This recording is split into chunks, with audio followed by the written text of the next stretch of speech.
Olá, povo de Deus, exaltação da Santa Cruz, 14 de setembro de 2020. A nossa reflexão bíblica de hoje é a partir de Números 21, de 4b9, Filipenses 2, de 6 a 11 e Evangelho de João 3, de 13 a 17. A caminhada do povo hebreu pelo deserto rumo à terra prometida foi cheia de altos e baixos. O povo atendeu à convocação de Moisés para sair da escravidão do Egito, porém, toda busca de liberdade tem seu preço.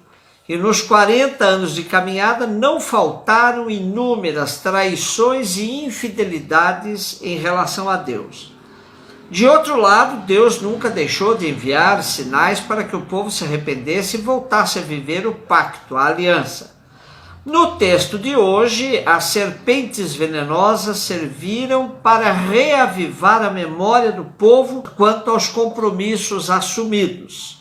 O livro da Sabedoria 16, 5 seguintes, nos dá uma chave de interpretação desse fenômeno relatado em Números, dizendo assim: quando veio contra estes o furor cruel das feras e começaram a morrer pelas mordidas de cobras venenosas, a tua ira não perdurou para sempre, pois foram atribulados por pouco tempo, para advertência, recebendo logo um sinal de salvação para se lembrarem do mandamento da tua lei.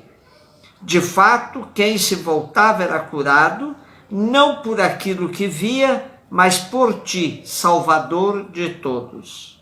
A fim de se lembrarem das tuas palavras, eles eram picados, mas logo salvos, para que não caíssem no profundo esquecimento da morte e ficassem excluídos da tua ação benfazeja.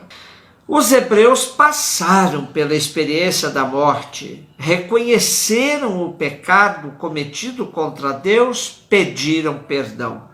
Um dos últimos pecados do povo na caminhada foi a impaciência com Deus, que resultou numa revolta contra seu líder, Moisés. Por isso, suplicam a intercessão de Moisés, que recorresse a Deus, e este lhe manda fazer uma serpente de bronze. Era próprio das crenças populares que uma imagem do objeto causador do dano facilitava o controle sobre o mesmo. Esse sinal de cura se transformará depois no sinal dos fármacos ao longo da história. Mas, como nos disse o livro da Sabedoria, não foi um poder mágico que libertou o povo, e sim a ação do Deus de Israel. E no segundo livro dos Reis, capítulo 18, verso 4, nós temos o seguinte: o rei Ezequiel, despedaçou a serpente de bronze para evitar que a veneração por essa serpente se transformasse, como acontecia nos cultos de fertilidade, num costume idolátrico. Então aí a serpente é destruída. Temos como leitura optativa hoje um trecho da carta de Paulo aos Filipenses, capítulo 2, versículos de 6 a 11. Onde Jesus é apresentado como aquele que se despojou absolutamente, até da sua divindade, para ser solidário com a carne humana. Assim vemos escrito: Jesus Cristo, existindo em condição divina, não se apegou ao ser igual a Deus, mas despojou-se, assumindo a forma de escravo e tornando-se semelhante ao ser humano. E encontrado em aspecto humano, humilhou-se, fazendo-se obediente até a morte e morte de cruz.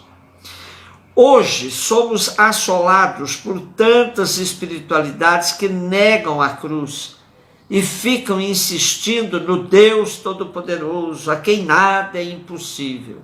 Ora, Jesus se despojou desse poder para fazer assumir a nossa trajetória humana e com ela nos indicar o caminho da salvação. Temos medo de um Deus frágil e arrotamos um Deus poderoso acima de tudo e de todos. Não foi esse o caminho assumido e indicado por Jesus. Em Jesus entendemos que redentora é a cruz e não o ufanismo, a grandiosidade, os espetáculos. Por isso, a cruz sempre foi motivo de escândalo para aqueles que têm fé mágica, para os que continuam adorando a serpente de bronze e não deram conta de substituí-la pela cruz de nosso Senhor Jesus Cristo. João 3, de 13 a 17. No quarto evangelho, temos a leitura desse símbolo da serpente equiparado ao mistério da cruz.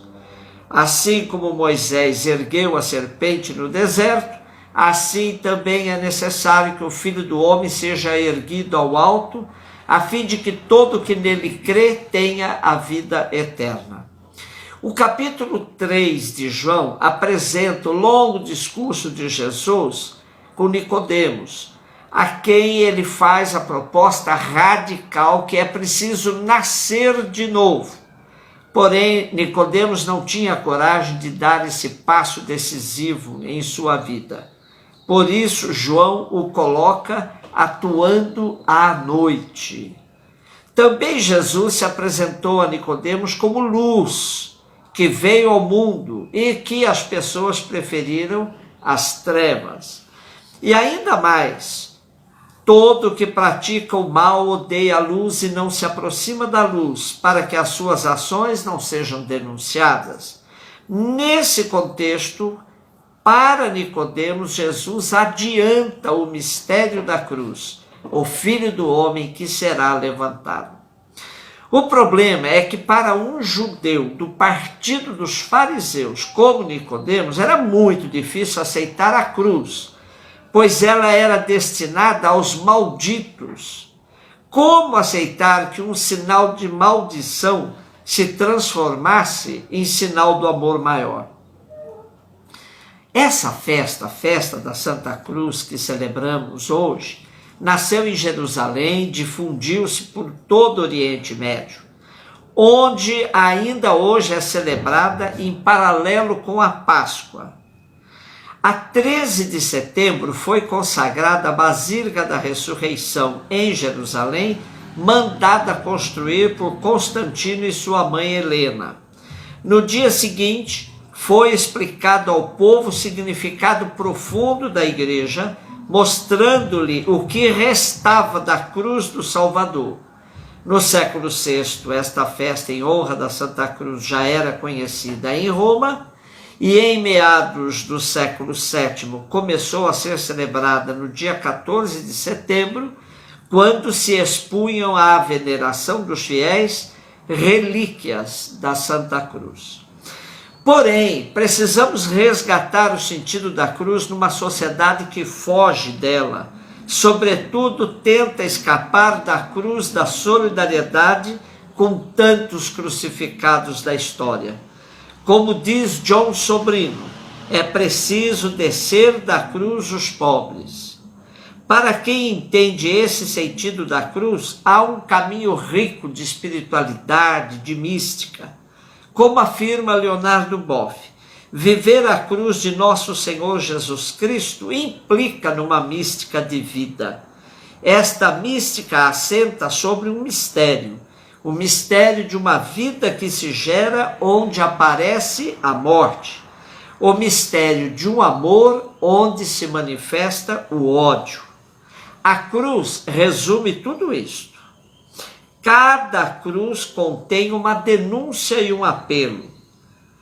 Denuncia o fechamento humano sobre si mesmo a ponto de crucificar o próprio Deus e apela para um amor capaz de tudo suportar a ponto de o Pai entregar seu próprio Filho à morte por seus inimigos, inclusive.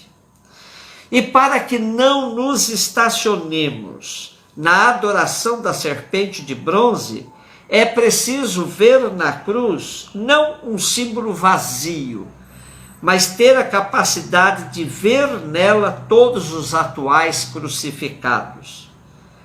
Desceram Jesus da cruz, mas ela não está vazia, pois os sistemas políticos e econômicos, com seus inúmeros aliados, inclusive alguns que se dizem cristãos, insistem em continuar crucificando os pobres, os pequeninos, os descartáveis. Por isso, no dia da exaltação da Santa Cruz, precisamos assumir o compromisso de descer dela todos os pobres e ver nela o sinal do amor maior que Jesus nos deixou. Um beijo no seu coração.